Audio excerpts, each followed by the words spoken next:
And I say this, it was tough bringing the show to you tonight. You know, after going through the illness, my little daughter Giovanna, she has a bead stuck in her nose down in Jamaica, and you know, things get in the way, and we say we got to pray, and we're seeking a surgery to get that bead out of her nose. She's 2 years, just over 2 years old, and you know, God is in control. We're gonna get it done. So I'm calling on some great friends and family so that we can get it done in Kingston sometime tomorrow. Mandeville Hospital, the doctors said they can't do anything. Um, the hospital has to do it. Mandeville Hospital is overrun with patients from down west of Jamaica, from Black River to, you know, all the way around to Montego Bay. They're inundated with patients. Patients have been spread east to get medical attention, so it's been overrun. And this is an emergency for my daughter. She's just over 2 years old. So we're actively, and I'm waiting on the phone to ring tonight to see if we can get her that medical help to get that bead out of her nose. But God is in control, ladies and gentlemen. So tonight, as we normally do, we're going to start with a prayer, and let's get to it. You know, God is always in control. So let's get to it, ladies and gentlemen. I'm telling you, it's been some testing times, we call it. And these testing times test your faith in Jesus Christ. Just remember that. And prayer, we're going to give a prayer for strength tonight. So let's get to it. Let me share that with you so we can get to it. So, ladies and gentlemen, I'm off location. I'm not in the studio, as you can see. And I'm not too sure how things are going with the audio. So tell me in the comment section. On my end, the levels are saying that we have audio streaming to you. But if you can hear me, just give a thumbs up or a yes in the comment section so I know you're hearing me live. As I said, I'm not in the studio tonight, but I had to come on live after a week of absence. I apologize, but I've been very ill, and things get in the way, but we still find a way. So let's go, ladies and gentlemen. Let's start with a prayer, and we'll move on from there. Let's go. Let's start the show. Strength in the valley. Dear God, thank you for being with me, even in the deepest valleys of my life. Thank you for understanding the heaviness that I carry and the pain I don't always have the words to express. You see the tears I cry when I'm alone and the moments when my strength feels completely gone. But even here, in the lowest places, you are still God. Your word in Isaiah chapter 40, verse 29 says, He gives strength to the weary and increases the power of the weak. And God, that's exactly what I need. Some days I feel too tired to keep going. I don't have the answers. I don't have the energy, but I know that you are walking beside me. When I can't fly, you carry me. When I can't run, you walk with me. Thank you for not rushing me through my healing. Thank you for giving me strength in the waiting. Thank you for lifting my eyes to see that I'm not alone in this valley. You are everlasting. You are faithful. You are the one who never grows tired or weary. So I surrender this heaviness to you. I give you my grief, my worry, and my anxiety. Give me supernatural strength today. Let me rise again, not in my own ability, but through the power of your presence. I believe that you are working, even when I don't see it. Even in this valley, you are leading me forward. In Jesus' name, amen. Amen, ladies and gentlemen. And I say amen again. It is awesome when you keep your faith strong in Jesus Christ. So like, share, subscribe, comment, click the notification bell. Let me give you a little bit more inspiration. You know, I like to give inspiration in tough, especially given that these are tough times and it's testing times that we're in right now. And you got to recognize and strengthen your faith in Jesus Christ. It is amazing when you bend your knees and give your all over to Jesus Christ. It's amazing because he answers prayers.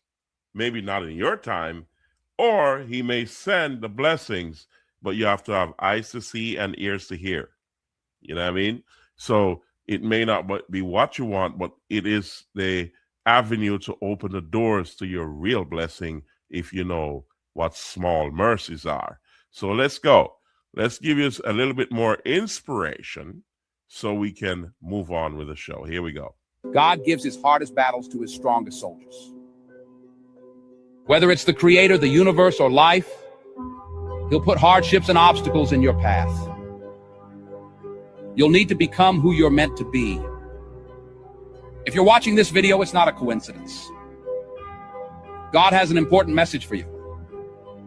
There will be times when you wonder what you've done to deserve this, when you'll be overwhelmed by the suffering that comes into your life and makes you want to quit. But always remember that the hardest moments are actually the ones that you will learn from the most. Embrace these moments because God is teaching you how to stay resilient and persevere in life. You never realize how strong you are until being strong is your only choice. Soon you will realize that some of your greatest pains will become your greatest strengths. God gives his hardest battles to Let's his hear that strongest again, soldiers. ladies and gentlemen. Whether it's the creator, the universe, or life, he'll put hardships and obstacles in your path. You'll need to become who you're meant to be. If you're watching this video, it's not a coincidence. God has an important message for you.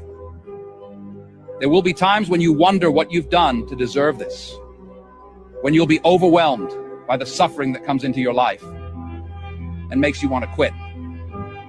But always remember that the hardest moments are actually the ones that you will learn from the most. Embrace these moments because God is teaching you how to stay resilient and persevere in life. You never realize how strong you are until being strong is your only choice. Soon you will realize that some of your greatest pains will become your greatest strengths. God, I'm telling you, that is absolutely true. And I'm telling you, it is amazing. You know, I want to also, coin an anthem for RAMP Promotions, because this last week has taught me a lot that I've seen in the past, but it's a lesson, a life lesson. I call it life lessons. And, I said, I was coming across this music video that befits what my thought process was at the time this past week when I'm going through what the events of this week. Because when you're down, a lot of people count you out. Nobody's a lot of people do not seem to want to even interact with you because you're down. I was ill, and even some of my closest did not even ask how you're doing. It's amazing, when you're down. And when you care for a lot of people, it hits hard. But always remember, keep your faith strong in Jesus Christ, because that's your rock, your strength, and that's how you persevere and overcome and grow stronger. Because I tell you, my faith is in Jesus Christ, and I'm strong as a rock. I'm God's soldier. So here we go. Let me give you the new anthem of RAMP Promotions, and you'll understand what I mean when you hear this. Let's go. Let's share this with you. Here we go, ladies and gentlemen. I'm going to share this with you. This is now the new anthem, and I got to kind of narrate in between because I've got to contact the owner of the song so that we can play it in its entirety without being disturbed, but I can do snippets of this so we don't have a copyright infringement. So this is now the new anthem, and I say this strongly. Listen to the words, ladies and gentlemen. Here we go. I don't ever slow up, no I don't take shit. I got no love for the fakeness. If you wanna play tough and wanna hate this, I'll always show up. I don't ever slow up, no I don't take shit. I got no love for the fakeness. If you wanna play tough and wanna hate this, I'll always show up and make a statement. I don't ever slow up, no I don't take shit. I got no love for the fakeness. If you wanna play tough and wanna hate this, I'll always show up and make a statement. Everything I do, you know, this is a new anthem, ladies and gentlemen. This is not RAMP Promotions, the real deal podcast show. I got facts over tracks, this and that, spitting slow, spitting fast. I could roast, I could gas, think I'm okay at last, but I don't know if that can erase all the past and the pettiness, a reflection of the Goodness gracious me, the new anthem of RAMP Promotions, the real deal podcast show. This week has taught me a valuable lesson, and I've moved to another level on this. I say welcome back to the show, ladies and gentlemen. This is RAMP Promotions, the real deal podcast show. Welcome.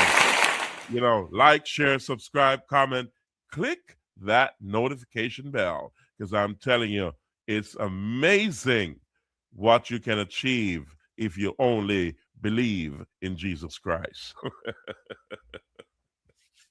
Let's go. It's going to be a beautiful show tonight. And I'm saying this, hats off to you. It's going to be like that. So, ladies and gentlemen, there was a brother, one of my followers, who made a comment in the comment section, and I was reading this about a week ago. I was on a week ago Saturday, just over a week ago, and he sent me a comment, and I have to address this. So give me a moment. Let me find it and put it on the screen, because I did not get a chance to complete my script for tonight. However, I did just a quick shot of it, and I wanted to bring this to you because I have to address this the person who sent this in, and it was absolutely necessary that I bring this to the fore. So let's get it on the screen, and I'm trying to get it up here. So just bear with me a second while I get it up. And I was very drawn back as to what is this person really wanting? What is he really saying, or is this person really thinking of what is really going on in Jamaica at this moment in time? Because it's amazing what has happened since October 28th, and if you don't understand what went on in Jamaica on October 28th, then you should really do your research. And this person just, off the cuff, made some frivolous comments, and I want to address that. Not frivolous. I'm not going to say frivolous. I'm going to say the person just spoke, out of, patriotism. Let's put it that way. Let's say the person spoke out of patriotism for Jamaica, but really did not understand the words they put across and what actually it means to say what they said. So I want to bring it to you. Let me see if I can get it up here, because it's in the wrong format, and I'm hoping, yep, there it is. So, ladies and gentlemen, let me kind of bring it into perspective. So this was a, let me bring that to you. Okay, so I lost my screen there just a moment ago. Let's bring it back on the screen. And I want to explain to you what exactly this person is saying. And I'm going to respond to this respectfully for the gentleman who, or the person who made this. He said, please take down this video. That was the last video I did. There are crucial inaccuracies in your comments. You said 2/3 of Jamaica is damaged and the other one third is hailing. Not true. Jamaica will start to accept tourists by mid-December. Your fake news will put this in jeopardy. The eye of the hurricane went across Jamaica in the west and about 20 miles wide area of destruction.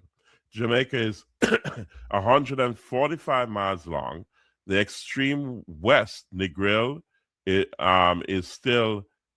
not badly damaged. Negril is open for business. It's a major tourist location. The rest of Jamaica was not badly at all. This must be understood. The real problem is the town of Black River is totally destroyed.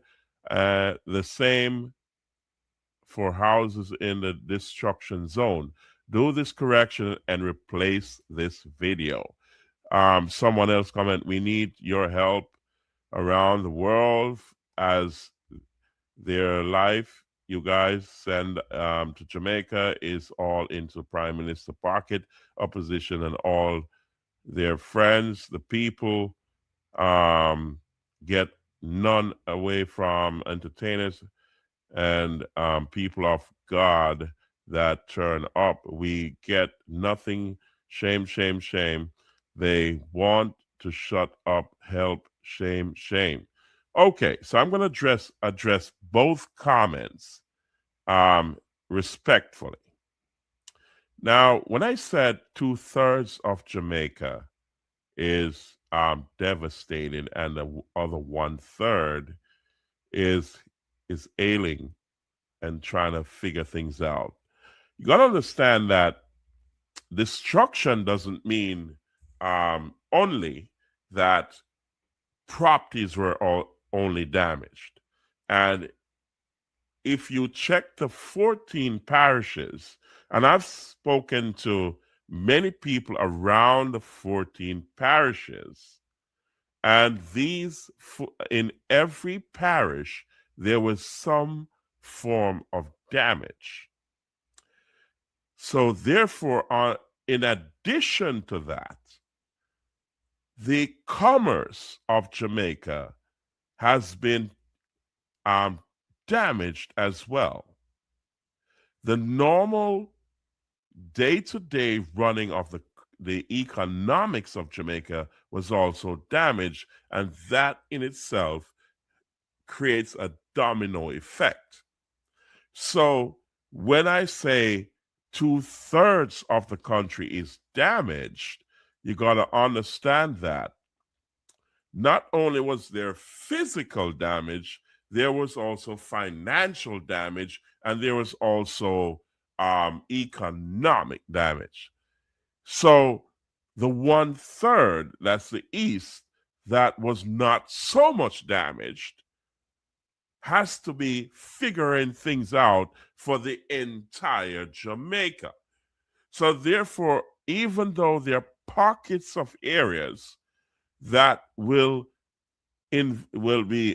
accommodate tourists, you can understand that these areas are going to be have to figure out their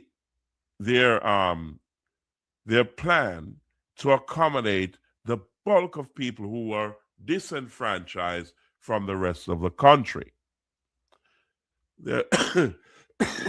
You got to understand also that Jamaica, why we had so much a large response from around the world. And you'll see as we continue this video why we had such a large response is because the enormity of the devastation supersedes what you're saying. So I will not take down the video because it will not hurt Jamaica. It will help Jamaica because we're appealing to the world to continue to aid Jamaica in its recovery. If you have not been there on the ground, you will never understand the enormity of the damage from a Category 5 hurricane that has never seen land anywhere in the world. It's the first time it was historic. So even though you're concentrating your comments on the areas where the eye of the hurricane hit, just remember the entire country suffered. And I do respect that you are on the show. I do respect your comments, and I thank you for your comments.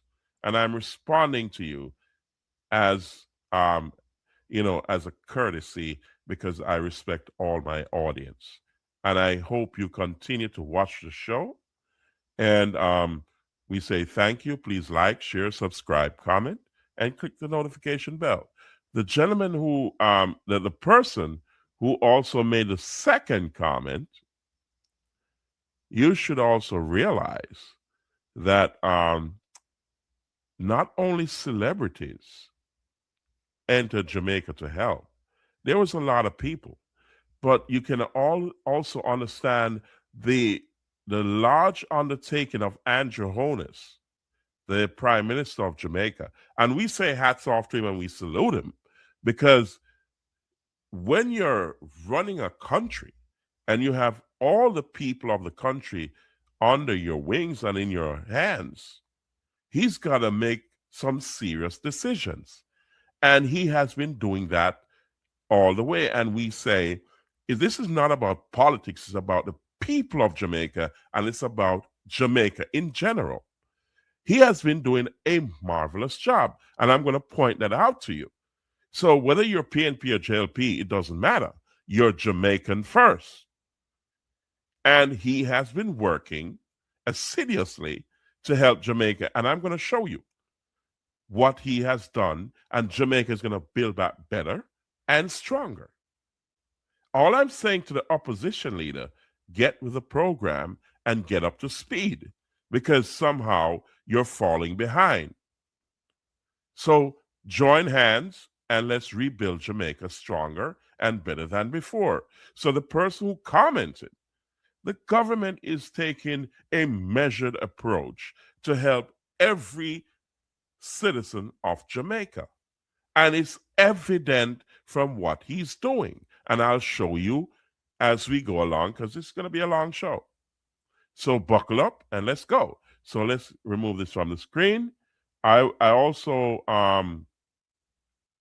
gathered some information that is easily accessible to each and every one in the world. It's on Google.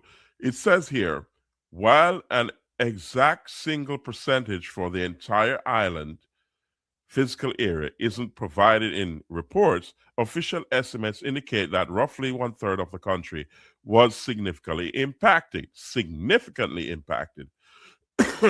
with the total physical damage valued at approximately 41% of its 2024 GDP. The storm made landfall as a catastrophic Category 5 hurricane in late 2025, October 2025, primarily devastating the western parishes of Jamaica.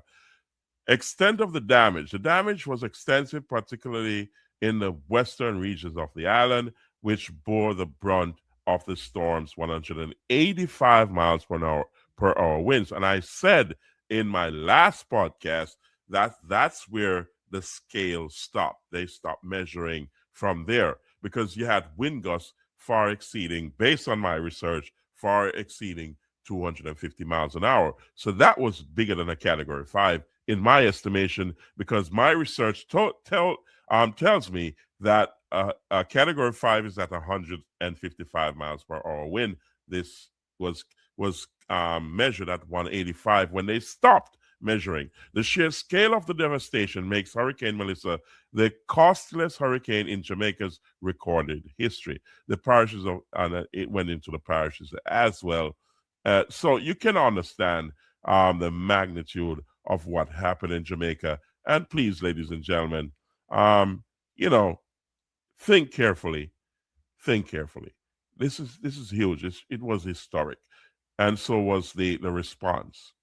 So therefore, as we move along, and let's get that off my screen, remove, and here we go. So as we move along, Jamaica has been resilient, and the people, I must say, hats off to them. Although there was a lot of frustration, or is a lot of frustration, there was a lot of relief going on, and we're going to move away from the relief.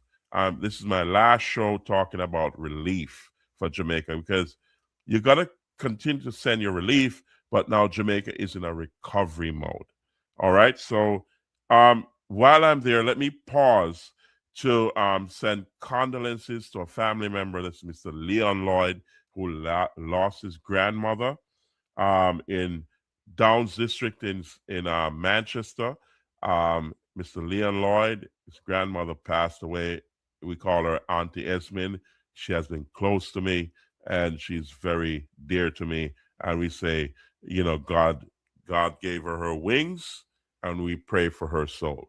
So we got to say hats off to Mr. Leon Lloyd. Also, we're going to big up DJ Latta, who's out there in the world taking care of business, and hopefully he'll be back on the show whenever he can. We can't say he's going to be back here permanently.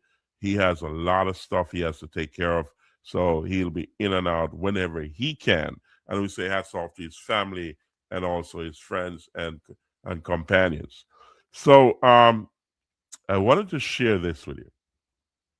Jamaica has been absolutely resilient amidst the devastation that happened to Jamaica. And I wanted to show you this of how, celebrities came in. I can't do all the celebrities. It's a short show. This show is too short for that. But I just wanted to show you this picture, how it resonated with a lot of people around the world. How people of Jamaica are so resilient, and the people of the world, how they respect the people of Jamaica. They turned up to help.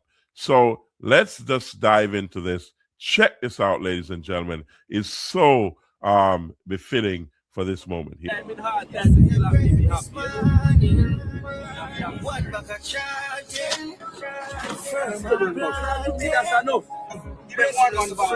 So as you can see, everybody pitched in from land, sea, and air, and around the world. And we say thank you to each and everyone who's doing all they can to help the people of Jamaica. It's amazing, ladies and gentlemen. And I say it's a beautiful thing.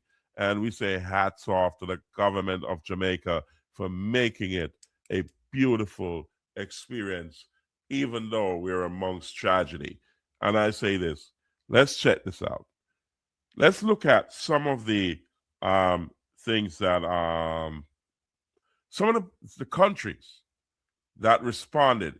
United States was one of the first ones who dived in, and let's show you, just remind you of what they did. And it's amazing, all the countries, all the people who dived in and helped Jamaica in its, the darkest moment is amazing. Check this out, ladies and gentlemen. Here we go.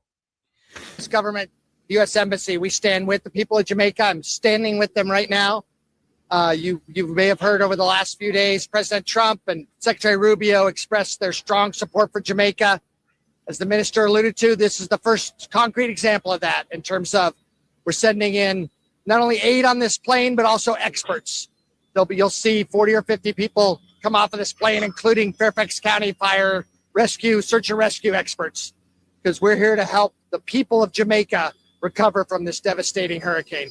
And I hope to be out here all week long greeting other shipments as they come in. We have already received 12 relief flights today, and the day is not over yet.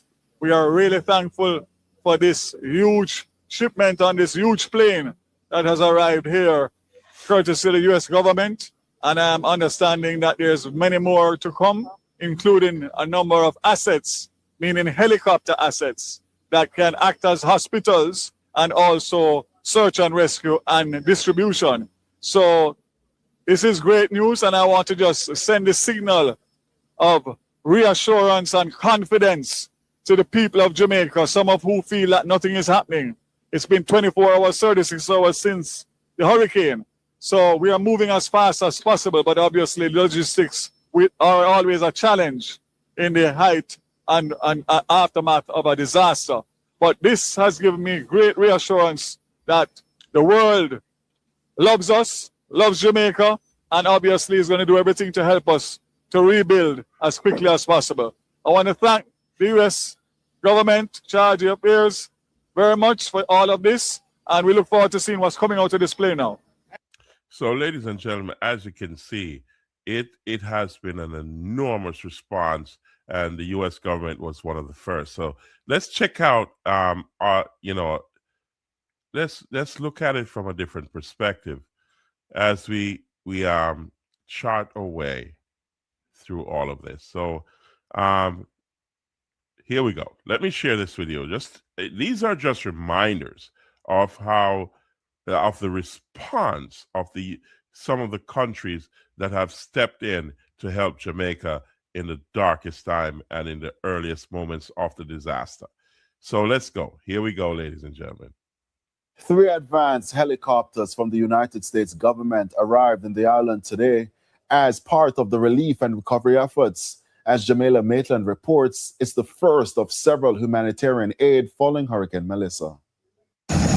U.S. soldiers arriving at the Norman Manley International Airport in Kingston on Friday on the CH-47 Chinook.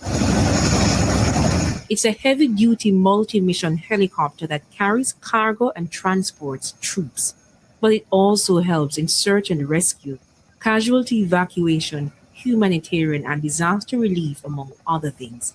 Scott Renner is chargé d'affaires at the U.S. Embassy. Behind me is one of the examples of that. These are very large lift helicopters, up to 11,000 pounds they can carry, and they're going to be working shoulder to shoulder with the JDF to get supplies out to the Jamaican people who we know are in desperate need. Minister of Transport Darrell Vaz said the U.S. government has committed to providing 5 more helicopters. This is 3 of 8. We are hoping that by tomorrow the balance will be here, if not latest the weekend. And of course, these 3 will be out to work tomorrow morning. I've been assured by the charge that tomorrow morning, in conjunction with the Jamaica Defense Force, they'll be taking supplies down for distribution, widespread distribution to all the affected communities in Western Jamaica. Minister Vaz says transportation by land is difficult because some roads are still impassable, and so traveling by air is the best option now. The issue is that there are not enough helicopters available locally. Minister Vaz, who is co-chair of the recently established Relief and Recovery Committee announced by Cabinet, revealed that some private and charitable organizations have committed to assisting the government in this regard. As to how soon government aid will start reaching those impacted, he wasn't able to say, only that they're working as fast as they can. And ladies and gentlemen, as I said, these are just snippets of what the countries. So in response to the gentleman who made the comment, there's a reason why so many countries responded to Jamaica, because, as I said, 2/3 of the country was affected, and the other 1/3 that's also affected is reeling in the aftermath of Hurricane Melissa. So if you think about it, let's check out this other video so we can understand exactly the response of some of the major nations around the world who responded. And here we go. This is another one. This is the UK. Let's check it out, ladies and gentlemen. Here we go. According to Reuters, the United Kingdom has announced more than $3 million in emergency aid to support recovery efforts in the Caribbean following Hurricane Melissa. According to the British government, the £2.5 million relief package will prioritize assistance for Jamaica, one of the hardest hit nations by the historic Category 4 storm. And as you heard, it was historic in nature. That they did not say that lightly in the international community. Neither am I saying it lightly on Naram Promotions, the Real Deal podcast show. Let's listen. The aid includes rapid delivery of shelter kits, water filters, and blankets to prevent further injury and disease outbreaks.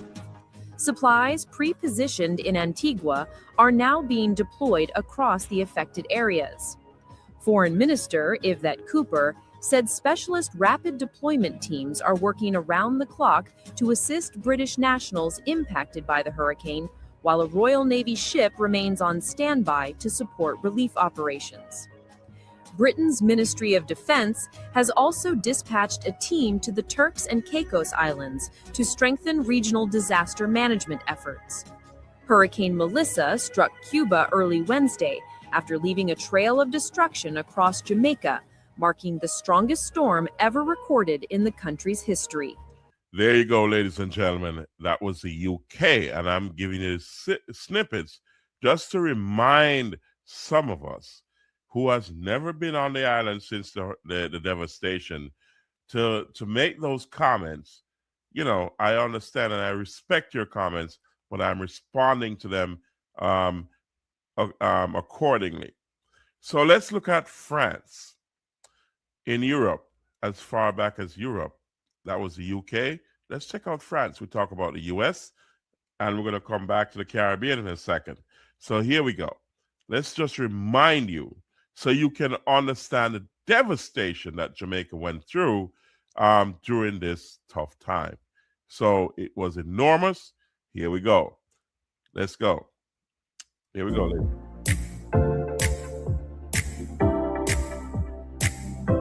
This was France. And as you can see, arrival of supplies from France. This is another major country that also responded to the devastation in Jamaica. And if you think that Jamaica was only damaged in certain areas and that was it, think again. As I said, it's not just physical damage, it's financial damage and economic damage. So 2/3 of Jamaica was affected. And if you really think about it, the entire Jamaica was affected. Think about it carefully. As this was France. So I touched the US, the UK, and this is France. Let's check it out. Let's check out something, another one again. Let me help you to understand my statement, what came to the fore when I was talking. All right. So let's go back closer to home. This was El Salvador. El Salvador dispatched humanitarian aid, also relief personnel, and also a lot more they provided to the country. Here we go. Check this out, ladies and gentlemen. This was El Salvador.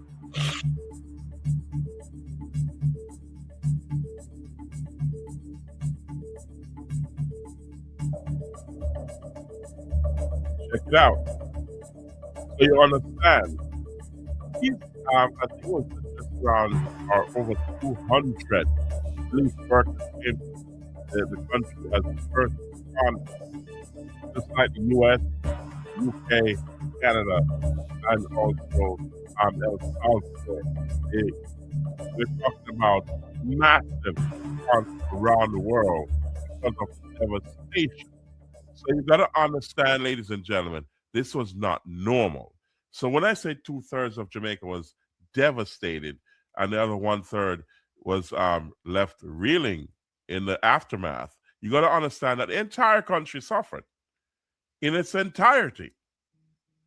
So you got to keep that relief and also recovery help to Jamaica coming, because it's going to take years to recover. All right? So even though parts of the country will receive tourists, as the gentleman rightfully said, yes, parts of the country have recovered, but the entire country has suffered.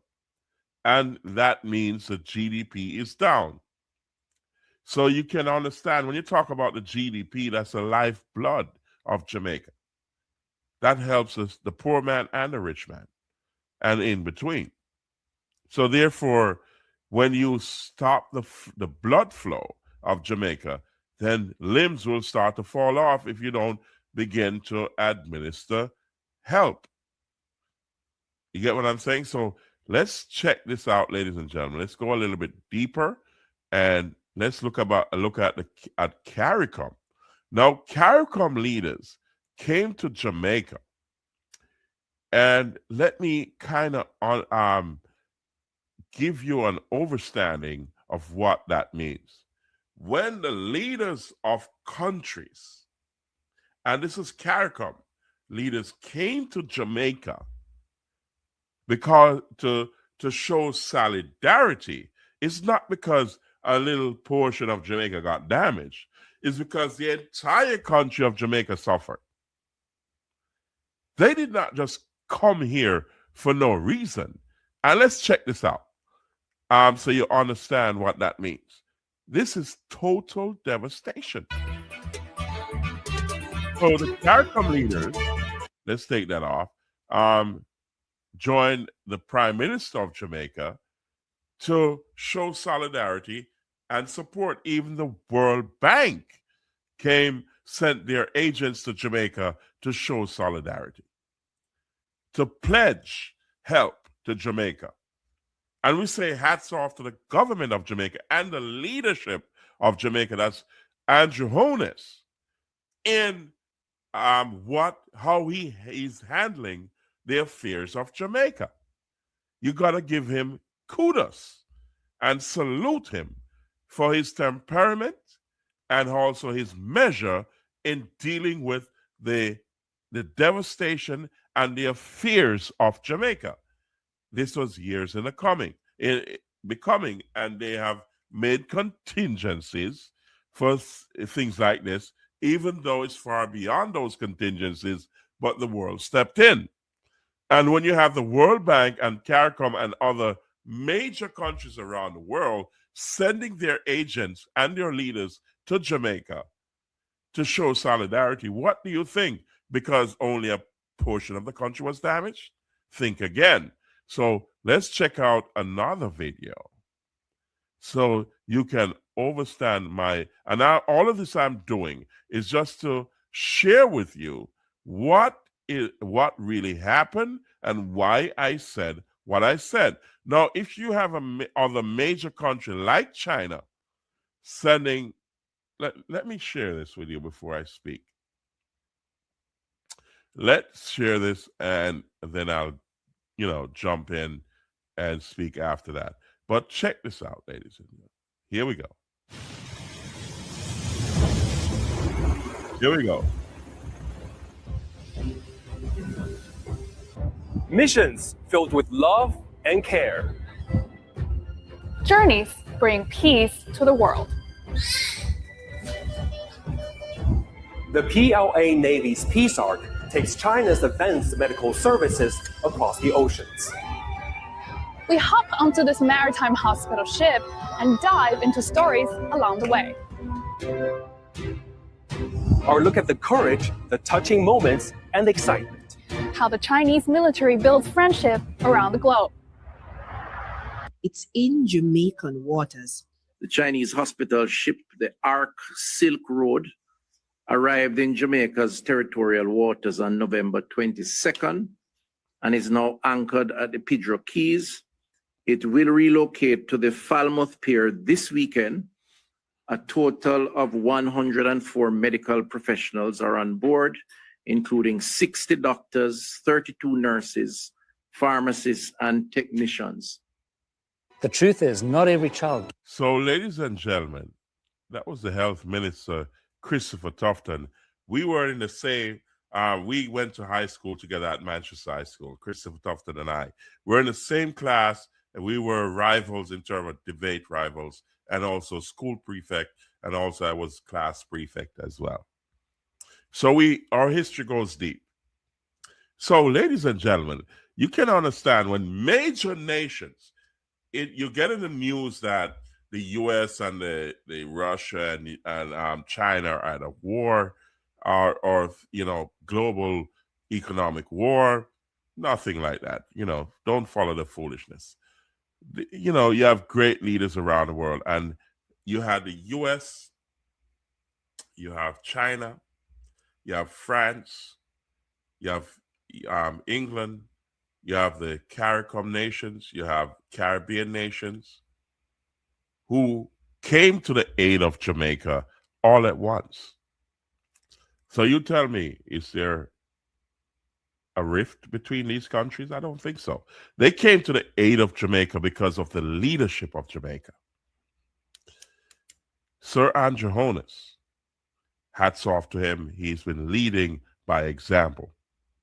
The world came to Jamaica in aid of Jamaica, and they came to it big time, including the World Bank. I'll show you in a second what I mean. So let's check this out. This is what the World Bank did. And they're saying about the early estimates are about $9 billion in damage or recovery money that's needed. The world has contributed, but the World Bank stepped up big time and closed that gap. Jamaica still needs your help to recover because there's a major gap to fill. But I need to show you this. And this is all kudos to the careful leadership of the country of Jamaica. That's Andrew Holness and the Jamaica government. What they have done has given the World Bank confidence, 95% confidence, that they have to have Jamaica recover and recover stronger than ever. Check this out, ladies and gentlemen. This is amazing, and we say hats off to the government of Jamaica and the people of Jamaica. Here we go. Jamaica's recovery plans are getting a major boost. More than $6 billion has been pledged in assistance from leading international financial institutions. Deidre Thomas has the details. To receive a massive international support package of up to $6.7 billion over the next 3 years to aid recovery and reconstruction following Hurricane Melissa. The fund comes from 5 major institutions: the World Bank Group, International Monetary Fund, International American Development Bank, Caribbean Development Bank, and CAF at the request of Prime Minister Dr. Andrew Holness. The package combines emergency financing, grants, and private sector investment. But with the national damage estimated at $8.8 billion, that's equivalent to 41% of the country's 2024 GDP, the road to recovery will require sustained investment. Therefore, over the next 3 years, $3.6 billion could also be provided to support national reconstruction. This includes up to $1 billion each from the CAF and the World Bank, $1 billion from IDB, $200 million from the CDB, and $450 million from the IMF through its rapid financing instrument. This unified response aims to help Jamaica rebuild responsibly and strengthen Jamaica's resilience against future disasters. Prime Minister Dr. Andrew Holness has announced that a body, the National Reconstruction and Resilience Authority, will be established under law to lead the reconstruction. Deidre Thomas, TVJ News. So, as you heard, ladies and gentlemen, that's amazing, and that shows the resilience of and also the leadership of a man, Dr. Andrew Holness. He has led Jamaica in the right direction. So, I'm going to ask Cliff Hughes to comment on that, because I echo what he is saying. he's saying. Here we go. Let's go, ladies and gentlemen. Check this out. Hug it up, tough luck. That is the reality. That is performance. That is management. In 33 days,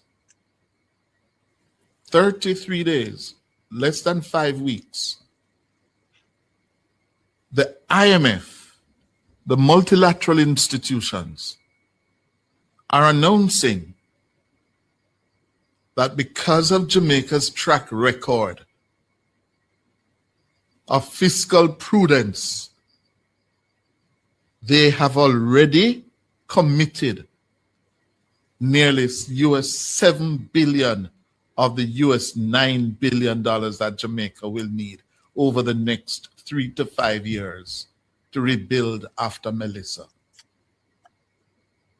That is an outstanding vote of confidence in Jamaica and the administration of Andrew Michael Holness.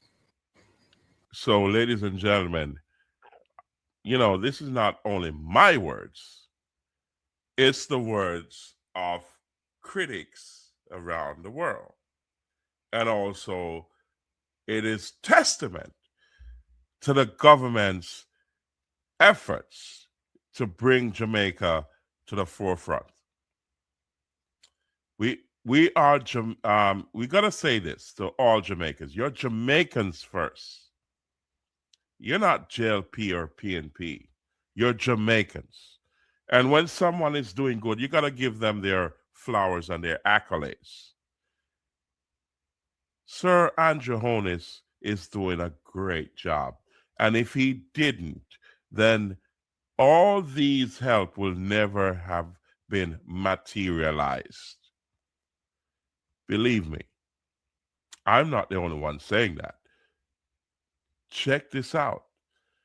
I'm saying to the opposition government, get up to speed. Get out of the old political foolishness and unite and get with the program. Poor people are suffering in Jamaica. They need help, and it's going to take years for that to happen. Andrew Holness is leading the country. Join hands and help the people. When the elections come, then we can differentiate your objectives from the other objectives. So be it. And I don't support, well, let's leave that alone. So therefore, it is now time to unite and help the people of Jamaica, because we're saying this to everyone in Jamaica, that you're Jamaican first. And you only know that when these devastations come around. So just join hands, help those who can't help themselves, and just be mindful that, look, Jamaica first. Okay? And that's what the Prime Minister is saying. So, ladies and gentlemen, let's check out another video. Let's check this out. This is from Dean Jackson Miller. And this is a message to a certain faction of the Jamaica government. Check this out. I wanted to share this with you, and you tell me what you think in the comment section from what Dean Jackson Miller said. Here we go. She's not holding back. Here we go. In her latest video, Dion said the PNP can't keep relying on old-time politics. Let's check this out. She says it's Deanna Jackson Miller not playing. She just called out Mark Golding in the PNP, and trust me, she's not holding back. In her latest video, Dion said the PNP can't keep relying on old-time politics. She says it's time for real reform, real leadership, and a real connection with the people. According to her, if the party doesn't change, Jamaica will simply move on without them. She called it a wake-up call, not an attack, but a warning. What you think, Jamaica? Tell me in the comments, and make sure you check out the full video now on Mishi Deck's commentary. So, ladies and gentlemen, you understand where I'm coming from, that this is not a time for partisan politics. It's a time for unity. It's a time for strength. It's a time to join hands and build back stronger and better than before. It's only in everybody's interest to do so, because if you bicker amongst yourself, argue amongst yourself, then everything will fall apart. Jamaica is going to build back stronger and better than before. As you can see, trust me, in 5 years, you will not recognize how advanced Jamaica is going to be. It is prime time for to join hands and be a part of the solution rather than the problem. Here we go. So let's check out another video. You know, this is Mommy Bay in St. Anne's, Jamaica. I want to show you some of what is going on down there. And this is amazing because these are some of the strongest buildings in Jamaica. And this was prior to the hurricane, and it's going to be amazing because you're going to see a lot more of these developments across the island. Here we go, ladies and gentlemen. Let's check that out. At one of the newest and most talked about developments in St. Anne. This is the Emerald Rowing River, located right here in the Mommy Bay area. This project sits in one of Jamaica's fastest growing resort and residential corridors, just minutes away from Ocherius, Duns River Falls, and the North Coast Highway. The Emerald Rowing River is a modern river-themed residential and lifestyle development designed to take advantage of the natural watercourses flowing through Mommy Bay. So it's a mixed-use community featuring residential units, landscaped river features, green spaces, and recreational amenities. It aims to blend nature, sustainability, modern architecture, focusing heavily on the natural rowing river systems that run through the property. So one of the major focus areas is drainage and water management. Because the project revolves around the natural rowing river, engineers are implementing channels, retention basins, and reinforced embankments to guide water flow safely through the property. So everything is being considered with these new developments. And moving forward, there's going to be, according to the Prime Minister of Jamaica, there's going to be considerations for all these damages that the hurricane created. So they're going to mitigate a lot of those risks with the new development. So things are changing. So it's not business as usual. Here we go. So let's check this out, ladies and gentlemen. Here, let me while that is going on, there's history being made at the same time by members of Jamaica across the globe. So I wanted to share that with you to show you how resilient the Jamaican people are, and also why Jamaica is so strong across the globe. Check this out, ladies and gentlemen. There are moments in sports that make the whole world stop. Moments where the underdog rises, where history rewrites itself, and where a nation thousands of miles away from the cold proves that heart beats climate every single time. And this is one of those moments. Because in Whistler, Canada, on one of the fastest, most dangerous, and most unforgiving bobsled tracks on the planet, Jamaica didn't just show up, they took over. They walked away with not one but 2 medals, 1 gold, and 1 bronze, a Caribbean shockwave that the world absolutely did not see coming. Whistler is no joke. This isn't some beginner's slope. It's the same icy monster built for Olympic competition. It's steep, it's brutal, and it's a place where only the world's most elite athletes can even survive, let alone win. But on this chilling Canadian track, a team from a warm Caribbean island, an island where the closest thing to snow is shaved ice in a syrup bottle, came to make history. Jamaica arrived determined, disciplined, and carrying the hopes of a proud nation on their shoulders. The main event was the 4-man bobsleigh, the flagship race. It's the one everyone watches, the one where raw speed, explosive power, flawless precision, and unbreakable teamwork all have to collide in a perfect storm. Team Jamaica loaded into their sled. The tension was palpable. The whistle blew, and then, boom! They exploded off the start line with a push so powerful, so aggressive, the entire venue reacted with a collective gasp. Down the Whistler ice they flew, a blur of green, black, and gold. Their run was clean, it was tight, they were completely locked in. Every single curve was taken with absolute perfection. Every turn was surgical. Every shaved millisecond made the announcers lean closer to their microphones, their voices filled with disbelief. By the time they hurtled across that finish line, Jamaica was in first place. They had set a time that no other team could beat. A new chapter had just been written. A gold medal had been earned. And history had been made. This was So you understand the resilience of the Jamaican people.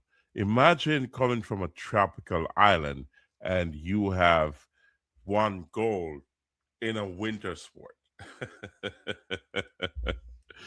Hats off to Jamaica and the Jamaican people.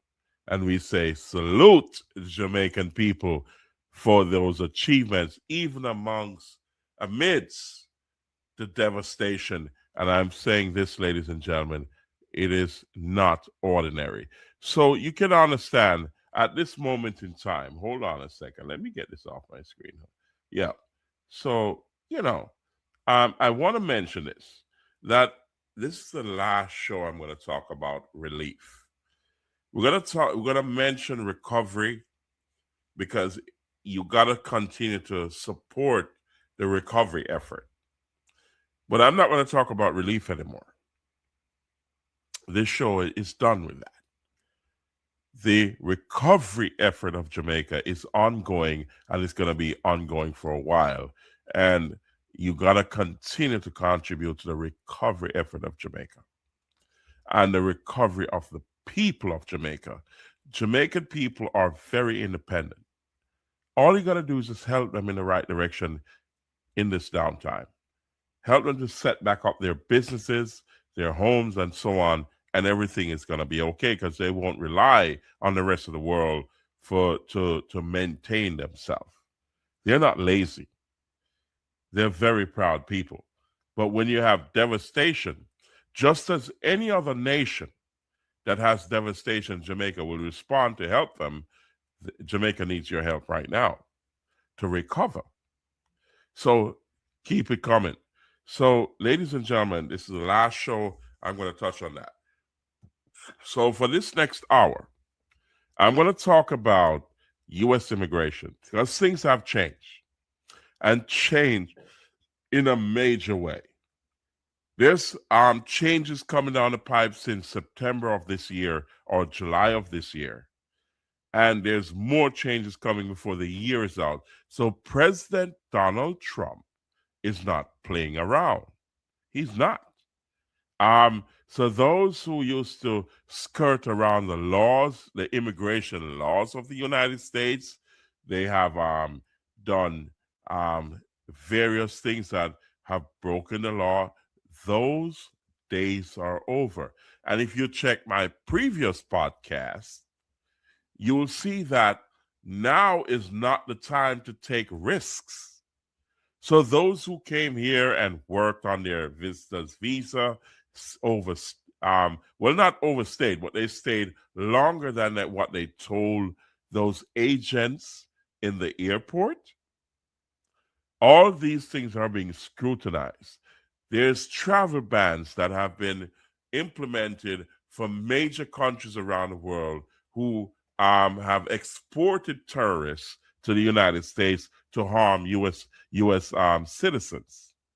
Those who have imported drugs to the country, those who have committed crimes in the United States, they're being deported, and even their citizenships are under scrutiny.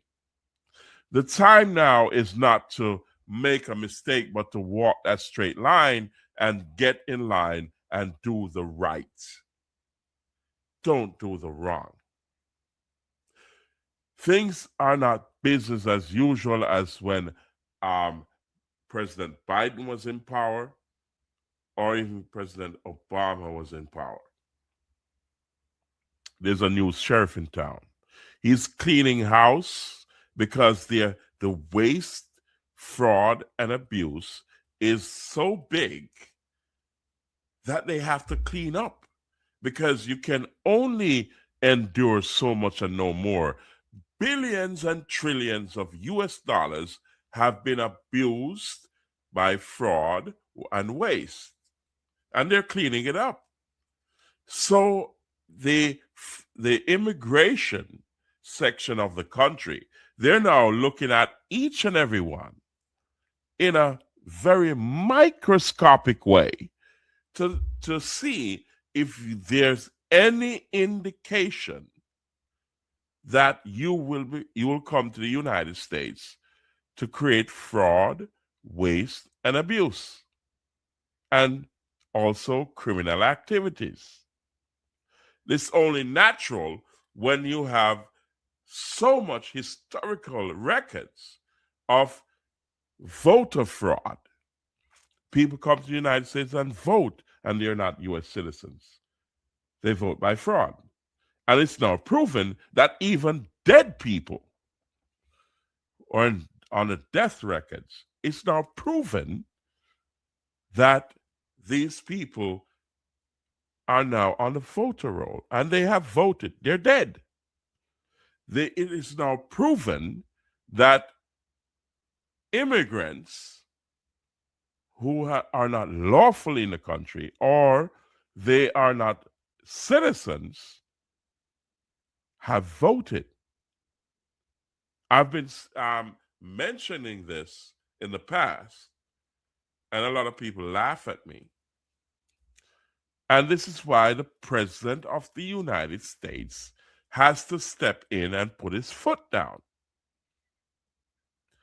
Red, white, and blue runs through my veins because I have allegiance to the United States. And if you're in a country that you have allegiance and you come here and you violate the laws of the United States, I have an obligation to report it. So what do you think is happening now? As I said in previous podcasts, that is not going to get better. It's going to get worse because they're now looking at even naturalized citizens, green card holders, successful applicants who have visitors visas. They're scrutinizing everything. They've also began to look at even those who applied for asylum.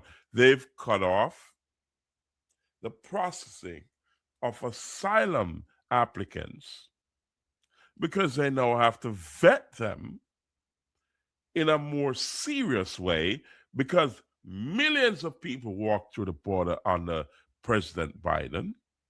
They abuse that privilege and come to the country, created crimes, and also murdered, or we say MURDERED, to soldiers serving the United States. Now, I can never agree with that. Ilhan Omar, a senator, I believe a senator, correct me if I'm wrong, who spoke out against the United States, is now under scrutiny. Because the question is, which country do you owe allegiance to? When the country of Somalia is now under investigation for those of their nationals who are here in the country of the United States, who have filtered billions of US dollars and taxpayers' money over to Somalia on the false and fraud pretenses. That is now being investigated. And I can say this because it's all over the internet. If I'm wrong, tell me if I'm wrong. But it is now being investigated by the FBI, the Department of Justice, and the President of the United States has commented on that. Tell me something. If somebody comes to your home, eats your food, shits all over your place, trashes your place, what are you going to do? Sit by and let them do it? Hats off to President Donald Trump for stepping in, putting his foot down and say, law and order must prevail and common sense must prevail. No matter which country you're from, you're not going to allow people to shit on you, to take advantage of you, to steal your money, steal your food. There's millions of Americans who are standing by, looking on to see the abuse and fraud that others have come to the United States and created. They're driving luxury cars, they're earning millions of dollars, and even when you're collectively billions. It's all over the internet. Check it out if you think I'm lying. The president spoke about it. And that's only from one section. But think about those who have come here from all over the world, from multiple different countries, and taken advantage of the United States. And they say, okay, you live off the government of the United States, taking their tax money to do whatever you want, and you don't really need it. Or you're too lazy to work for it. Or you're too lazy to go through the process to get legally here to do the right thing. And those who are here in the United States as citizens like myself have to be paying the taxes that you're stealing. If they came to your country and your house, what would you do? If I come to your house and steal your food, take over your home, and pay no regard to you, trash you, and also trash talk you. Because a lot of people are guilty here. When they say, oh, the president of the United States is trash. United States is trash. Like, for example, Ilhan Omar of Somalia was granted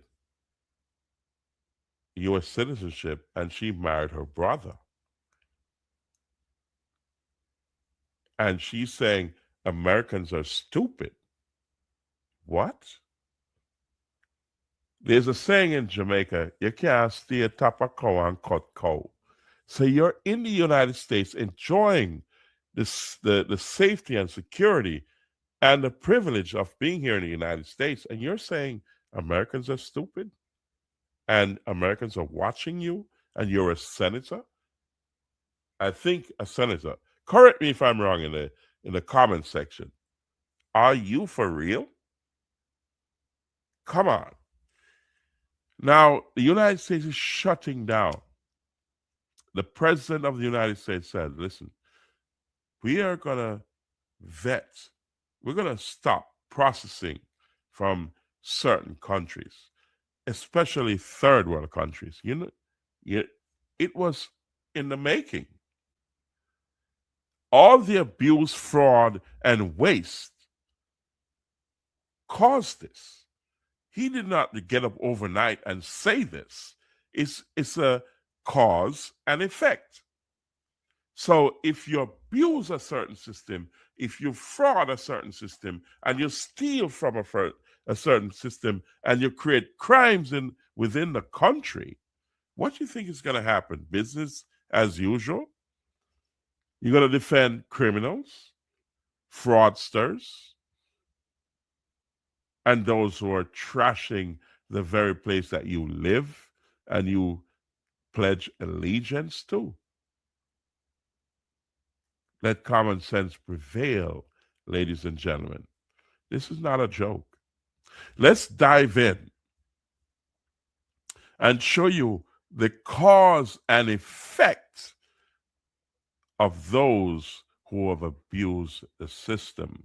And now it's time for action because things have changed in a major way. Let's go and check this out, ladies and gentlemen. Here we go. Let's start here and move our way up to the closing of the show. Here we go.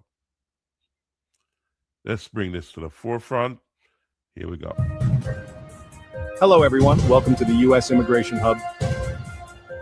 Breaking news. A sweeping shift is unfolding in Washington tonight as Congress passes one of the most far-reaching immigration reform laws in modern American history. A law that experts say will redefine the rights, responsibilities, and risks facing millions of immigrants across all 50 states. What lawmakers approved is not a small update or a procedural change. It is a structural transformation of how the United States classifies non-citizens, how it interprets public safety violations, and how it determines who gets to stay, who becomes inadmissible, and who may now face removal even without a formal conviction. So you got to understand the tide has shifted. And it shifts forever and ever, ladies and gentlemen. It will never, ever be the same. So let's share the next video so you understand what is going on. Here we go. Let's share that with you and we'll move on from there. Here we go.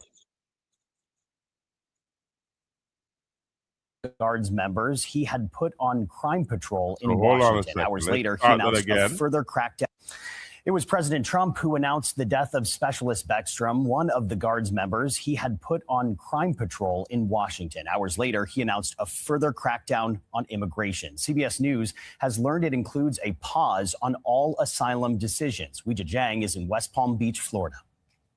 President Trump announced he would permanently pause migration from, quote, third world countries. He is also threatening to revoke U.S. citizenship from foreign-born Americans who undermine domestic tranquility and calling for a review of all green card holders from 19 countries of concern, including Iran, Venezuela, and Afghanistan. So do you understand the magnitude of what has happened here? It's a domino effect.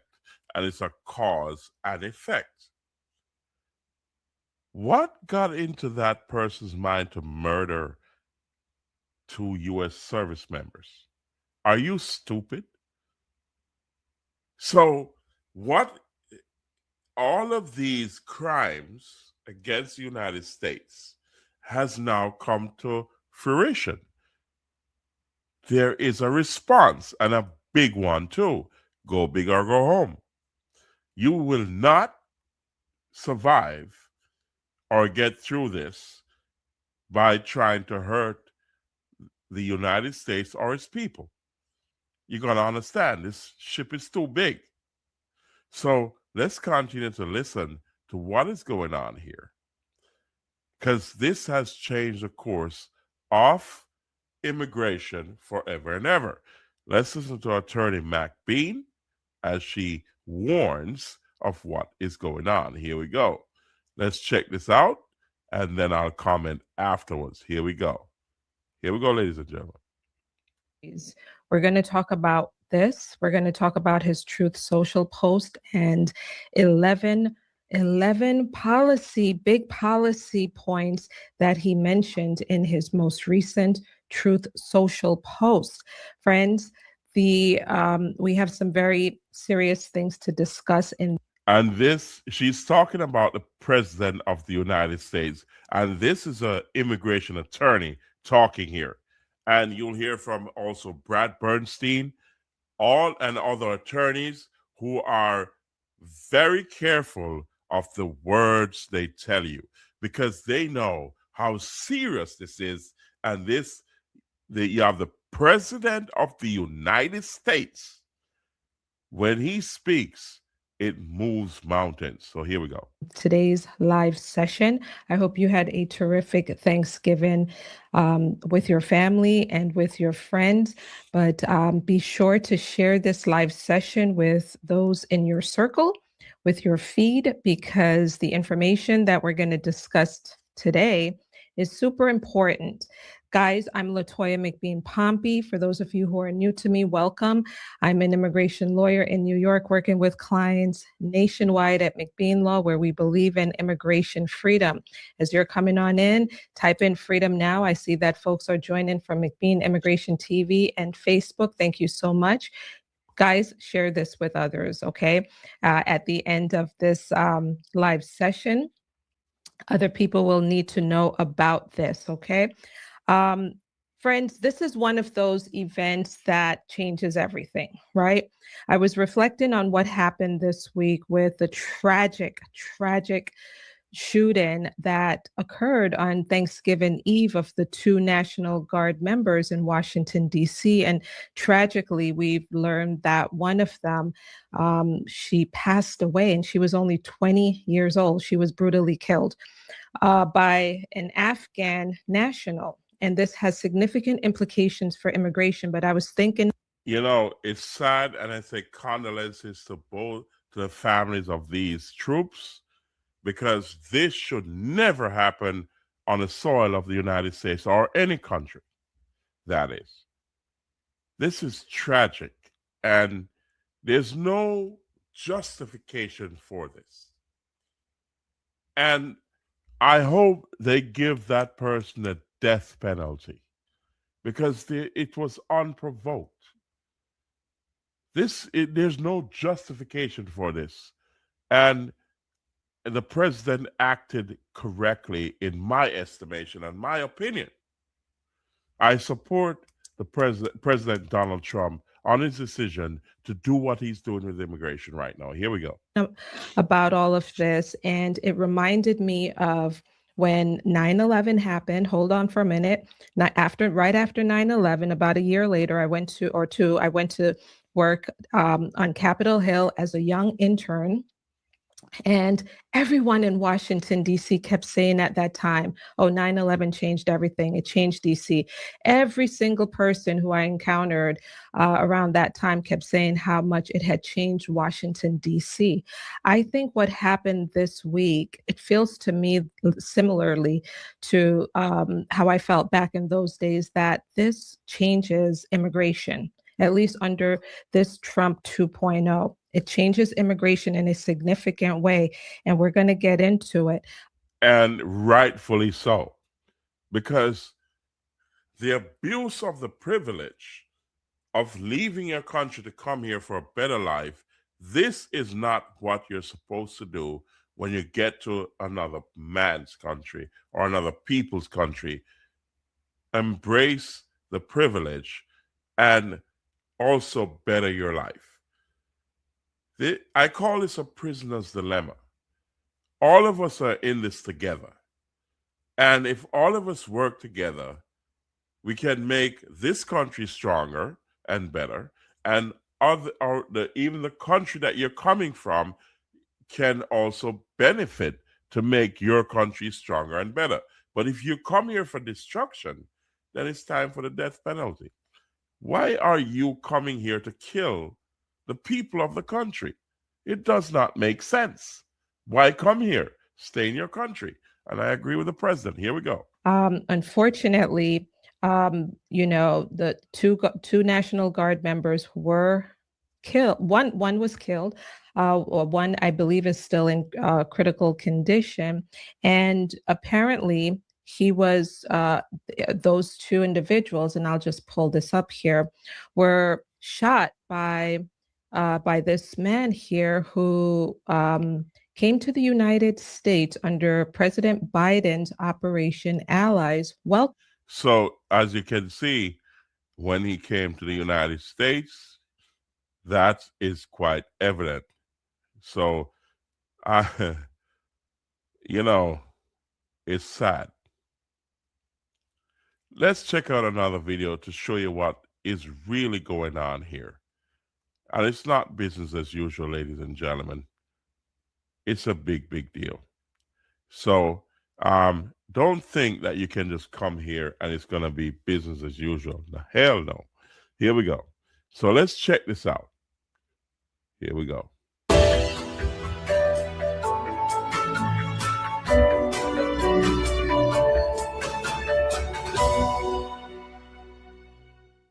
Hello, everyone. Welcome back to our channel, U.S. Immigration News. We hope you're doing great. In this video, we're going to talk about green cards frozen for 200,000 refugees as Trump orders full re-interviews. Please hit like and subscribe, and don't forget to push the notification bell for an upcoming video. The Trump administration is preparing to launch an extensive reevaluation of every refugee admitted to the United States during the Biden presidency, according to a memo circulated to several media outlets on Monday. This video represents one of the most disruptive changes to the U.S. refugee program in decades, a program that traditionally offered safety and stability to people escaping violence, persecution, and political upheaval. Nearly 200,000 refugees who arrived between January 2021 and February 2025 are expected to face significant uncertainty. Advocacy groups warn that many families are likely to experience renewed fear and instability as the government reopens their cases. Legal organizations anticipate a wave of litigation, saying the plan reflects a persistent pattern of harsh treatment toward communities rebuilding their lives in America inside the new federal directive. The internal memo, signed by US's Director Joseph Edlow and dated Friday, claims that the Biden-era refugee process prioritized quantity over rigorous vetting. It announces that USCIS will conduct a complete review and, in many cases, a fresh interview of every refugee admitted during that 4-year period. And you can understand why. Because now it's time to pony up and be subjected to additional scrutiny. And that's for the safety and protection of the citizens of the United States. It's only natural it's going to go that way. What do you think if some people said, oh, the good must not suffer for the bad? Of course you will. What do you think? We're going to separate you out? Of course it's going to happen. They're going to vet across the board because too much has been going on. Waste, fraud, abuse, and criminal activities. What do you think? Because you are okay, you think you're not going to be vetted? Come on. Speak to the people from your own country that came here as immigrants and got legal. Tell them to stop doing what they're doing. Be a voice for your own community. Tell them to fall in line and be a mouse on that treadmill to add taxes to the country of the United States and to live a good life, because those taxes pay for your security and your well-being. So good schools, security, good roads, and so on and so forth. That's what it is. Because you come here for the American dream, to be secure. You don't have wars here where bombs are dropping, and also fraud and that good stuff. President Trump is weeding it out because you have some bad actors. And for him to weed it out, he has to go across the board to everybody. What do you think? You're going to get away? Goodness gracious me. Ladies and gentlemen, welcome back to RAMP Promotions, the Real Deal Podcast Show. Let's touch into some more U.S. immigration. U.S. immigration has changed forever and ever. Not business as usual. Not by a long shot. And they're targeting legal residents too. Check this out. Let's hear from Attorney McBean. USCIS a few days ago issued a statement on its website called DHS Strengthens Integrity in Nation's Immigration System, Returns to Common Sense Legal Immigration Levels. Guys, one thing you need to understand is this. USCIS is being led by individuals now. If you look at their background, if you look at where they've worked before moving to USCIS in these appointed roles, you will see that these are individuals who believe in lowering the level of immigration, taking it from this number to a much lower number. And I'm talking about legal immigration here, meaning that fewer people would be approved for a visa, fewer people would flow into the United States, fewer people will become US citizens. They're trying to decrease the levels. When you hear the word levels, that's what's going on here. And that's what the big emphasis is by DHS and USCIS, guys, is making. So you understand the trend of the U.S. government. You understand what's going on here? Okay, let me help you out and share a little bit more from Brad Bernstein. Okay, that's one of the bigger attorneys here in the United States. Here we go. Check him out. If you think I'm wrong, check this out. You may now be getting your visa denied at the U.S. Embassy because you're overweight. Your belt buckle is a little too big. And that's going to be an embassy counselor's decision after staring at you right at your interview for your visa. And no, this is not a joke. State Department has just updated their public charge rules and says if people are overweight, the assumption is that you will get sick in the United States and need government assistance for medical care. So overweight people are going to need to show a lot more financial documentation in order to get a visa. Otherwise, they'll be denied for being overweight. How insulting. You're fat, denied. And how ironic that there's lots of U.S. government employees interviewing you for visas that themselves need to go on a diet. So you understand the cause and effect, right? That right now, right across the board, everything is being scrutinized. You know, it's like you touch a bee's hive or a wasp nest, you shake it, and all these wasp and bees come out, and you feel like you're not going to get sting. Come on. Some people are saying in my circles that, oh, why one person should dictate what happens to everybody. It happens because they shake the wasp nest and shake the bee's hive. So what do you think is going to happen if you're in that circle? You're going to get sting. It's only natural. It's common sense. So if you behave badly online, now that they're scrutinizing your social media, remember when you trash the U.S. and say, the president is this, the president is that, and F America? It's on your website. It's there forever. Guess what happened? They say loose lips sink ships. So your loose lips gave you the denial because your opinion is now part of your forte, your history, your who you are and what you think about this country. Especially if you're here and it's helping you, even naturalized citizens, they're going to scrutinize. Check this out. Let's look at some more videos about open borders and birthright citizenship. Let's check this out from Andrew Branca. He's an attorney. I think he's on the bar of the Supreme Court. Let's check him out and hear what he has to say. They've clamped down on open borders, and it's now, I think it's about time. Here we go. 16,000 visas revoked for DUI, 12,000 visas revoked for assault, and 8,000 for theft. We also know about 8,000 student visas for foreign students studying here in the United States have been revoked. We're going to get you the full breakdown on those numbers. It means get people out that are in our country, get them out of here. I want to get them out.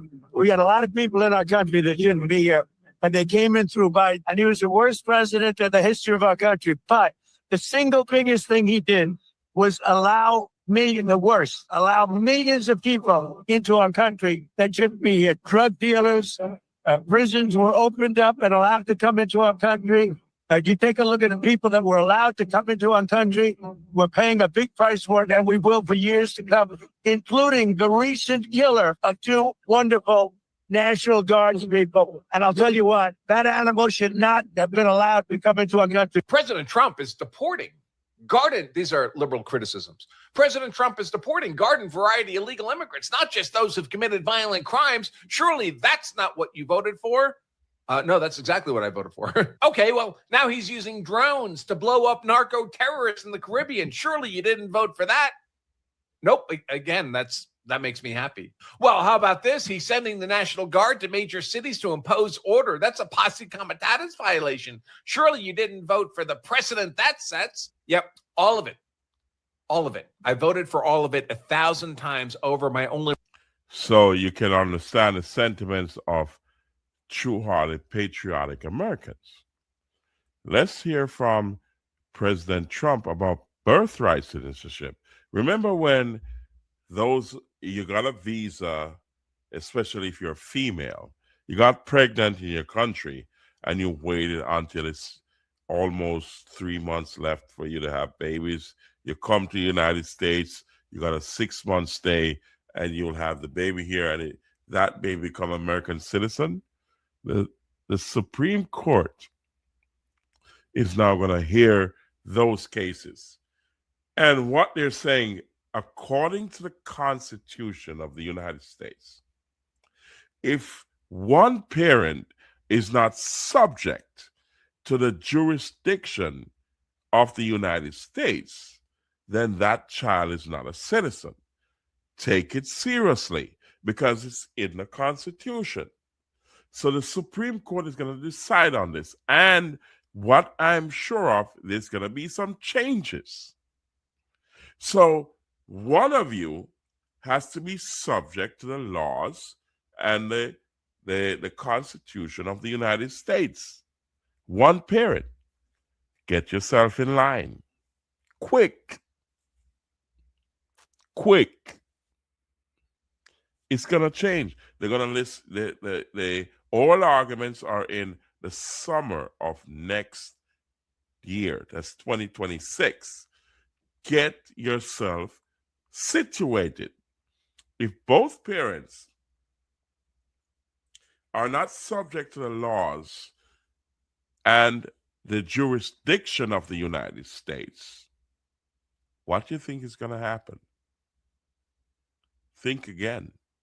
So let's look at another video regarding that, because President Trump signed an executive order when he first got into office on January 20th to deal with this, and the Supreme Court is now going to hear oral arguments. Check this out, ladies and gentlemen. Here we go. Check this out. On the national scale, the Supreme Court is set to hear a case examining the legality of President Donald Trump's ban on birthright citizenship. The president took the step to end birthright citizenship on his very first day in office and has been met with legal pushback. Multiple judges have ruled that the president's order is blatantly unconstitutional.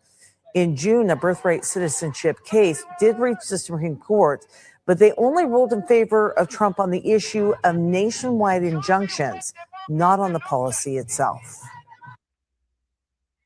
So, Hi, this is Lynn. What do you think, ladies and gentlemen? What do you think? Check this out. It's getting worse. And I'll show you how worse it's getting. If you think your country is not on this list, think again. Because what does it take to put you on a list? Let's check the crime statistics of the people who came from your country, wherever you are in the world, and came to the United States and committed a crime. Why wouldn't you be on the ban list? Let's see what's going on here.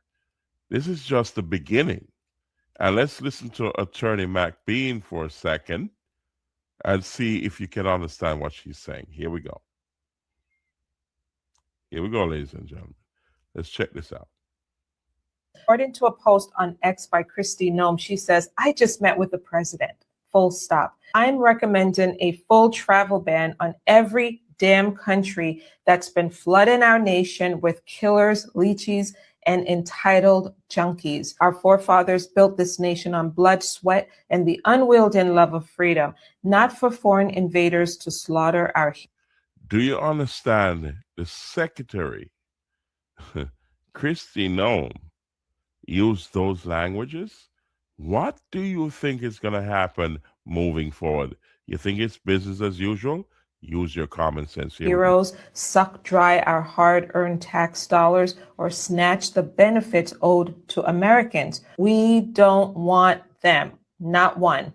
All right, this is pretty big, right? And it sounds a little scary. We already have a travel ban of 19 countries, and the government had promised that they were going to do a review after a few months to see whether these.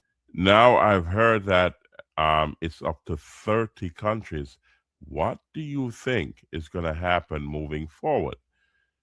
Let me tell you something. If you're here in the United States and you did some fraud to gain your citizenship, think again. You're going to be reviewed quick.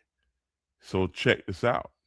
Here we go, ladies and gentlemen. Let's get another attorney on the line who will explain to you a couple of things. Here we go. Check this out. These three mistakes are keeping immigrants broke and getting them deported. There's an IRS and ICE crackdown. I am your immigration attorney, Sekou Clark, and I have been seeing some wild things in 2025 and also some huge changes as well that you are fully aware of. But one massive change which has been unprecedented is ICE and the IRS. They're now sharing data. What does that mean? It means that the information that you submit to IRS, such as how much money that you've made, your social security number, your ITIN number, this is now shared with ICE. And guess what? Also where you work and where you live. But how is this dangerous? It is dangerous because it has been a long-term thing that IRS, they stay separate from other government entities, right? They keep your information private, right? If you hear somebody or see somebody guard their tax return for a reason, like they're guarding their firstborn, it is because it is such detailed and personal information. But guess what? It is no longer personal, especially if you have lost your status or you're in a pending status. Anything that IRS has, ICE will not get it. They will see where you work, how much money you earned, where you live, and it's no longer private. So how is this going to get you deported if you are an immigrant? Well, what I have seen happen is when you have an employer that hires an undocumented immigrant who has an ITN, right? And one or two things happen. They do not provide the W-9. They do not provide the W-9, which is necessary if they are paying an immigrant who has an ITIN number. So the employer, right, they know you don't have a work permit, but what guards them is they can say, well, it's an independent contractor. They have their own business and they provided an ITIN number. But the issue now is if they do not provide a W-9 and IRS comes knocking on their door, they can say, I didn't know that they were illegal. I didn't know that they didn't have a work permit. They have a valid LLC, they have an ITIN number. It's not my responsibility because they're an independent contractor. When ICE starts putting pressure on them, guess what they're going to do? They're going to give ICE all your updated information, meaning they're going to give that employer, along with IRS, will now give ICE your exact location. That employer is going to tell ICE that, look, I don't want any problems, but this is the information that they gave me. This is where they're staying. This is where they frequent, and they are here illegally, even though that's not my problem because they told me they were an independent contractor. I've seen it happen all the time. Huge issue going on because guess what? ICE and IRS, they are now working together. And you heard it, ladies and But gentlemen. For those who come to the country and think they can circumvent the laws of the United States, think again, because this is not business as usual. You understand me? So let's listen to about things about dual citizenship. Even that is now a problem. If you continue to say, okay, I'm I've naturalized as a U.S. citizen, but I'm still keeping my citizenship to the country that I came from. And you're acting as if when you're in the United States, you're a United States citizen, and when you're in that country, you're that country's citizen. You pledge allegiance to the United States. That means you owe allegiance to the United States, not to any other country, because you swear allegiance and to the United States and no other country. So let's check this out. Check this out, ladies and gentlemen, because if you think it's business as usual, check again, because this is a game changer. Here we go. This is it. A shift so serious, it could redefine your rights, your global tax responsibilities, and even the very way your American citizenship is interpreted under federal law. This isn't some minor policy tweak. This is a structural rewrite that could affect millions of Americans living overseas, travelers with multiple allegiances, and anyone who maintains deep ties to another nation. By the time you finish this video, you'll understand exactly what's coming, why it matters, and most importantly, what steps you must take immediately to protect yourself. So stay with me until the very end, because missing even one detail could cost you far more than you think. Hey everyone, welcome back to Legal Lens USA, your trusted source for breaking immigration updates, citizenship law analysis, and clear explanations of the policies shaping your future in America. Are you looking to establish your business using an address other than your home? Wish you had a professional. Here we go. If you're new to the channel, we simplify complex legal changes so you can make smart, informed decisions without confusion or fear. Today's topic is extremely urgent. We're diving into sweeping new changes to dual citizenship regulations that the U.S. government is scheduled to roll out in December 2025. And let me be absolutely clear. These aren't small adjustments. These are deep structural shifts in how the United States views, manages, and monitors dual nationality. These changes touch everything: your tax filings, your foreign bank accounts, your passport renewals, your voting rights, your eligibility for federal employment, even how your loyalty to the United States is evaluated. Whether you were born a dual citizen, became one through naturalization, or you're thinking about acquiring citizenship in another country, this update affects you directly. I'll walk you through every major change step by step, translate the legal language into simple English, and give you practical actions you can take immediately. Make sure to subscribe and turn on notifications so you don't miss any critical updates as December 2025 approaches. Now let me set the stage with some essential background. For decades, the United States has had what many experts call a contradictory or gray zone relationship with dual citizenship. The U.S. doesn't openly promote or encourage holding citizenship in multiple nations. In fact, the official stance has always leaned towards singular loyalty to the United States. Yet in practice, the U.S. government has tolerated dual nationality for years, sometimes intentionally, sometimes as a side effect of global mobility. Think about the naturalization oath. New citizens stand, raise their right hand, and declare that they renounce all allegiance to any foreign power.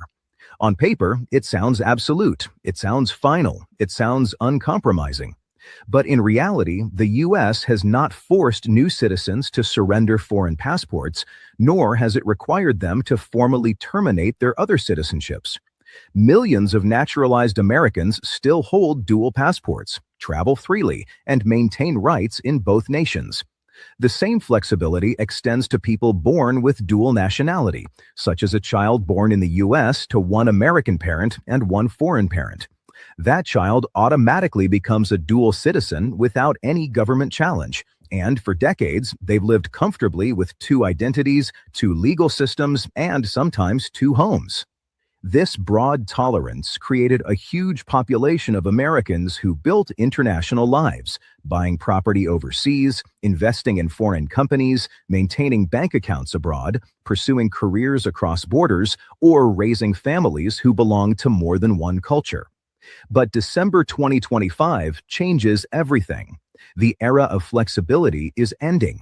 The U.S. government has announced a complete overhaul of dual citizenship management, with stricter rules, tighter monitoring systems, and much harsher enforcement mechanisms. Why the dramatic shift? The government has listed several major reasons. 1. National security concerns. With rising global tensions and competing world powers, the government wants clearer insight into where dual citizens' loyalties lie, especially those working in sensitive or high security roles. 2. Tax compliance and global asset transparency. The U.S. is one of the only countries that taxes citizens regardless of where they live.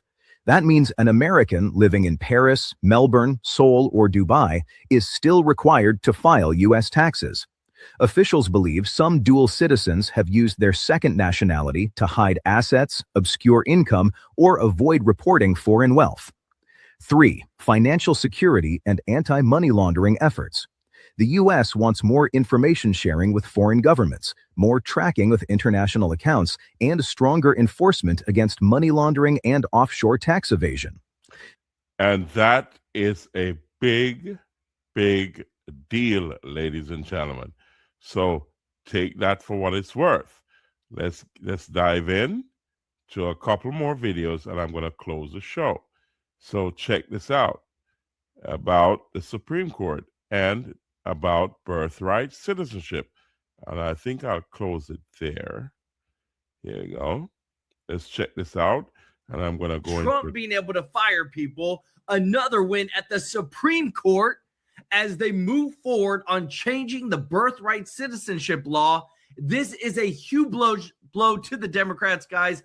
Oh my goodness, what I love. Oh, when you hear this next part, illegal immigration has created essentially a permanent welfare class that costs the taxpayers about $150 billion annually while being technically ineligible for benefits. All that's about to go away, guys, because of the Supreme Court changing the rules, guys. I love this. Let me know your thoughts in the comments. If you love this, hit the... So if you think that's all, check out Brad Bernstein, what he has to say.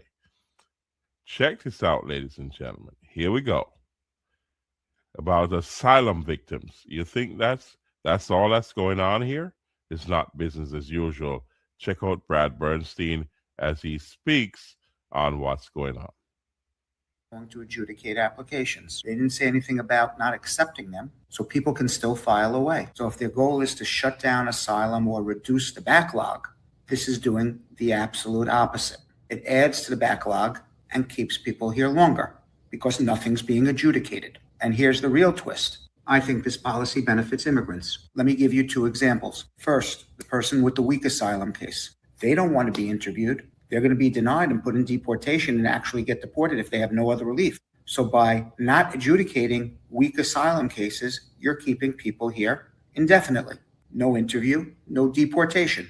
And second scenario, what about the people with great asylum cases? You don't have to wait years and years and years. There's something called a mandamus. You get a good lawyer and sue the government, force them to do their job. They have to adjudicate your application in a reasonable amount of time, no matter what Trump says. And you get a federal judge to force the government to adjudicate your great asylum case. And you win. On both ends, weak cases, strong cases, immigrants win in this scenario. So as you heard from Brad Bernstein, that's his take on what's going on here.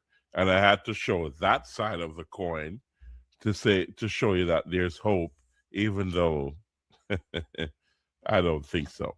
But anyways, in the meantime, ladies and gentlemen, let's show you another video of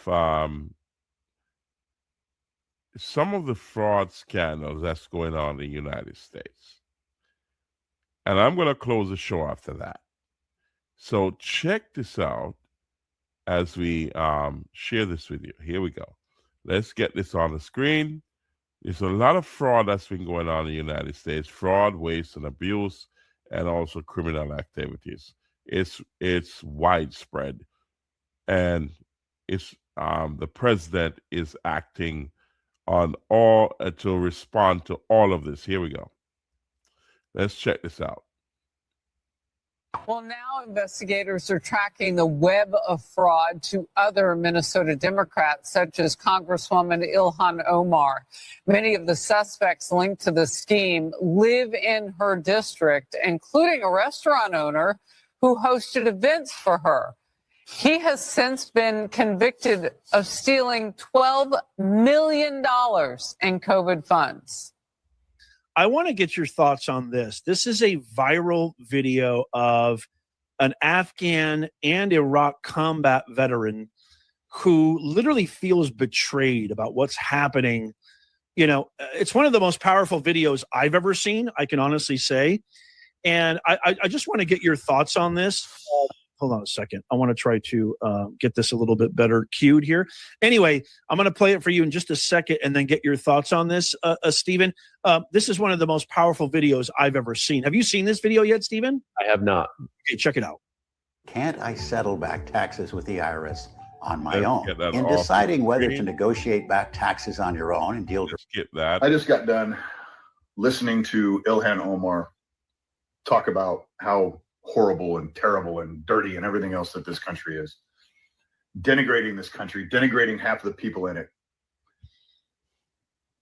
This country has been very kind, benevolent, and gracious to her and countless others.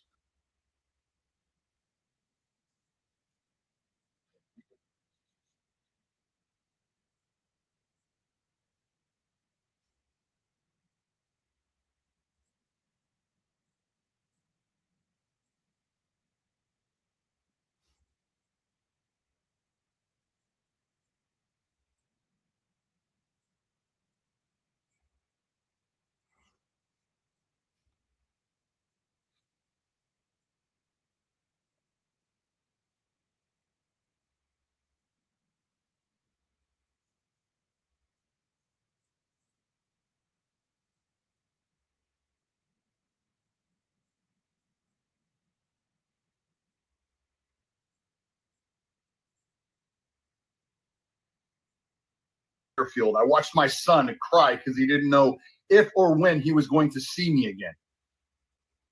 And then I come home. I've been retired for 8 years. And I come home and what are we seeing? We're seeing entire communities being taken over by the very people that we fought to keep off of our shores. Dearborn Mission is completely freaking taken over. Now we have mosques in Minnesota, Texas, Missouri, all over the country. All over the country promoting Sharia law. Do we really have to tell people that Sharia law is incompatible with the United States Constitution? We were told that. So, ladies and gentlemen, I got to close the show now. So remember Cash Code on December 26th. And also we have a big New Year's Eve event. And that's at Top Rock, and we got Dragon Force vying on January 3rd. So we say pray going out, pray coming in, and always remember, God is in control. I'll see you at the next show. Thank you, ladies and gentlemen, for being here. RAMP Promotions is at you.